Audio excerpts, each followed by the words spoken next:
चिन्मय mission Jhansi के तत्वावधान में गणेश रेजिडेंसी के गणेश पार्क में गीता जयंती पर संपूर्ण मूल गीत गायन पाठ मिशन के साधकों द्वारा किया गया। इस अवसर पर गुरु स्वामी चिन्मयानंद के गुरु हिमव्रत सन्यासी स्वामी तपोवन की भी जयंती मनाई गई। मिशन के महोत्सव का शुभारंभ दीप प्रज्वलन के साथ किया गया। इस अवसर पर गीत गायन पाठक चिन्मय मिशन के भक्तों साधकों के द्वारा किया गया।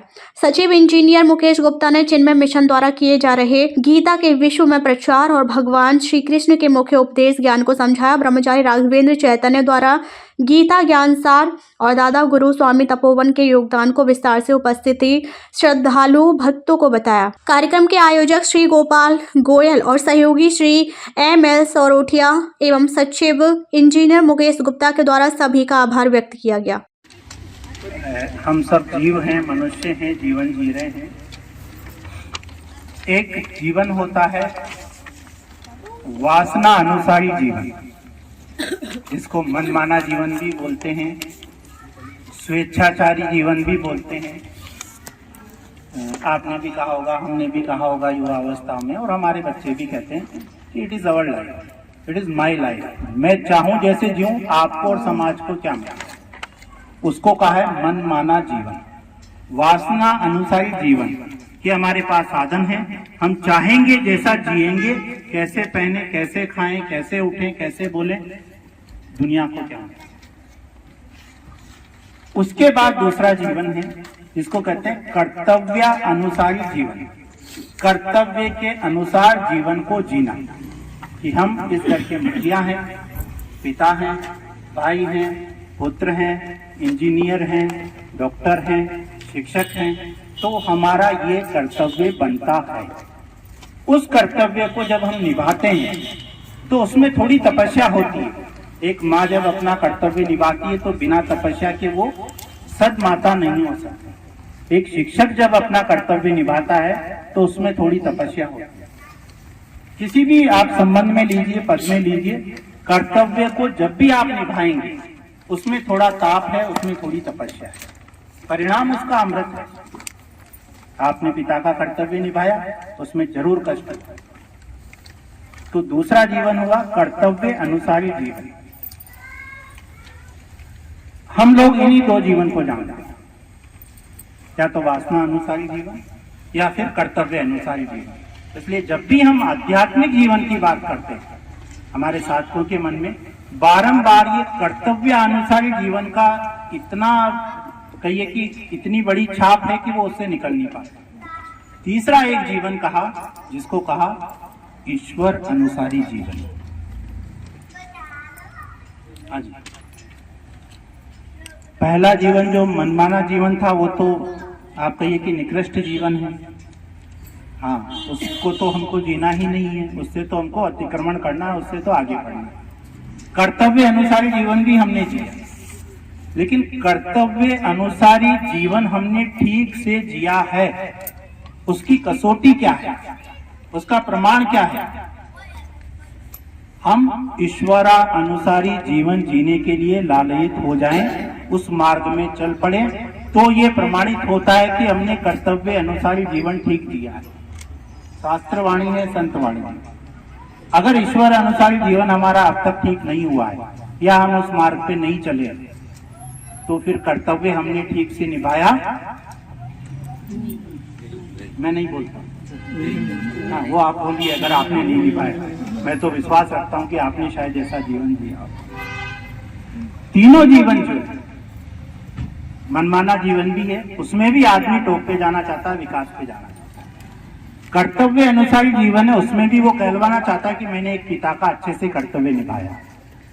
और आध्यात्मिक जो ईश्वर अनुसारी जीवन है, उसमें भी आदमी अपनी एक न एक पहचान शुरुआत में चाहता है कि मुझे सज्जन व्यक्ति जाने, साधु व्यक्ति समाज जाने।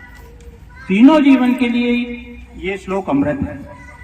पहला श्लोक थोड़ा ही हम छुएंगे बस, क्योंकि समय सीमा है, आज तो पाठ का दिन था।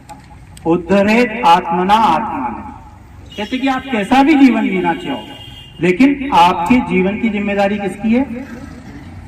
आपकी। पूज्य गुरुजी अंग्रेजी में बोलते थे, take charge of your life, you can use it और यू कैन लूज इट। आज आप जो भी हो उसके जिम्मेदार आप हो। आपके माता पिता नहीं है, एजुकेशन सिस्टम नहीं है, इंडियन गवर्नमेंट नहीं है, आपका पड़ोसी नहीं है, आपकी पत्नी नहीं है, आपका पति नहीं है, आपका पुत्र नहीं है। तो यहाँ पर उसके लिए कहा उद्धरेत आत्मनाथ आत्मान, कि हे साधक अपना खुद का विकास करना सीखो, अपने को थोड़ा संयम में ढालना सीखो, अपने को टॉप पे ले जाने का प्रयास करना सीखो। आप लौकिक अगर बिजनेस में हैं तो भी आप उच्च स्थान पर जाएं, ऐसा शास्त्र हमसे मांग करता है, आदेश देता है। तो कहा आत्मेव ह्यात्मनो बंधु, अपने आप को गिराओ मत। जहां एक बार आप बढ़ चुके हो किसी भी क्षेत्र में, कम से कम वहां से फिसलो तो मत। वासना का वेग तो आएगा, बार बार आपको गिराएगी, लेकिन वहीं कम से कम रहो या ऊपर चढ़ो। तो कहते महाराज दुनिया में शत्रु बहुत है हमारे, मित्र कम है। तो अगली पंक्ति में कहा आत्मेव ह्यात्मनो बंधु, कि आपका सबसे बड़ा मित्र आप हो और आपके सबसे बड़े शत्रु भी आप। कैसे? सिर्फ एक उदाहरण देंगे। वाणी हमको भगवान ने दी है। अच्छा, मैं अगर मीठा बोलूं, आपसे आदर के साथ बोलूं, सम्मान के साथ बोलूं, तो आपके मन में मेरे लिए मित्रता का भाव आएगा। और अगर मैं कटु बोलूं, कड़वा बोलूं, निंदा करूं, तो ऑब्वियसली शत्रुता का भाव आएगा। तो वाणी एक जो मुझे भगवान ने उपहार दिया, उसके द्वारा मैंने अपने शत्रुओं का निर्माण किया, और चाहता तो मैं इसके द्वारा अपने मित्रों का निर्माण भी कर सकता था। बाकी सारे अंगों को ले लीजिएगा। तो कहा कि आप ही अपने मित्र हो, आप ही अपने शत्रु। पहले श्लोक में आप मानिए कि उन्होंने कहा कि आपको अपने जीवन की सारी जिम्मेदारी दी। कहते कि महाराज ठीक है, मैं आगे बढ़ना चाहता हूं, मार्ग क्या है? तो मार्ग आया मनुष्य के पास, कर्म। तो कहते मैं कर्म करूं और मैं टॉप पे पहुंच जाऊंगा। तो भगवान ने कहा हाँ, कर्म ही तुम्हारे पास एक मार्ग है, लेकिन उसमें भी एक सावधानी रखनी है। क्या है? कर्मण्येवाधिकारस्ते, आपका सिर्फ कर्म करने में अधिकार है, पशु का नहीं है। आप अच्छा कर सकते हो, बुरा कर सकते हो, श्रेष्ठ कर सकते हो, निकृष्ट कर सकते हो, ये अधिकार आपका है। मां फलेषु कदाचन, फल में आपका अधिकार नहीं है। उदाहरण दिया संतों ने कि जैसे आप ऊपर से कूदे, अब ऊपर से आप कूद गए, आपने कर्म कर दिया, लेकिन टांग नहीं टूटेगी, क्या इसमें आपका अधिकार है? तो जो हमारे अधिकार क्षेत्र में नहीं है, हमारा अत्यधिक चिंतन वही होता है। तो कहा कि आप अपनी बुद्धि को वहां से रोकिए। कहते कि महाराज फल की इच्छा के बिना कर्म कैसे? ये प्रश्न भी उठेगा ना कि जब तक हमारे सामने लालच ना दिया हो, संतों लोगों ने तो थोड़ा दृष्टांत घटिया दिया है, ठीक है, ले लूं तो हो सकता है किसी का मन श्रेष्ठ की ओर बढ़ जाए, कि जैसे कुत्ते को रोटी दिखाते हैं और वो दुम हिलाता है, ऐसे ही हमको जब फल दिखता है तो हम जोर शोर से कर्म करते हैं, और जहां फल हमको नजर नहीं आता, हमको लगता है कि इस काम में करने से क्या फायदा, ये तो सार्वजनिक काम है, इस कॉलोनी का काम है, मिशन का काम है, हमको क्या मिलेगा? उसका फल रिकॉर्ड हो रहा है, कई गुना मिलता है, कई गुना मिलता है, लेकिन हमको दिखता नहीं। तो यहाँ पर उन्होंने कहा कि माँ कर्म फल हेतु, कि तू कर्म फल का हेतु मत बन, अपनी एनर्जी को कर्म फल के बारे में मत लगा कि नहीं मिला फल तो, कि नहीं फल तो मिलेगा, फल तो मिलेगा, ये कंफर्मेशन है, क्योंकि फल का जो देने वाला है वो परमात्मा है, वो हमारा बॉस नहीं है, वो हमारा संबंधी नहीं है जो स्वार्थ के लिए हमारे फल को रोक लेगा। लौकिक जगत के सारे संबंध आपको स्वार्थ के लिए फल देते हैं, और जब स्वार्थ आप बंद कीजिए वो फल देना रोक लेंगे। तो कहा माँ कर्म फल हेतुर्भु माते संगोत्व कर्मणि, कि फल से चिपक मत, इस संग से छूट, कर्म से बन, कर्म कर, लेकिन फल की तरफ से छूट। वो कहते महाराज छूटा नहीं जाता, फल की तरफ तो नजर रहती है।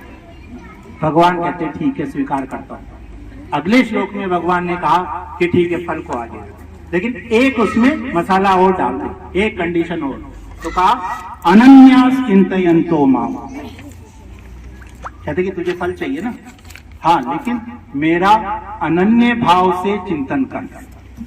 अनन्य माने मैं अन्य, हाँ, उदाहरण देवें, जैसे आपकी पत्नी और आपका पति आपके लिए अनन्य है। ये नहीं कि ये भी पत्नी है, वो भी पत्नी है, वो भी पति है, वो भी पति नहीं, अनन्य है। अनन्य भाव से मेरा चिंतन कर, और जो ऐसा लोग, ऐसे साधक मेरा ऐसा चिंतन करते हैं, देखिएगा भगवान का प्रॉमिस है, तेषाम नित्याभियुक्तानाम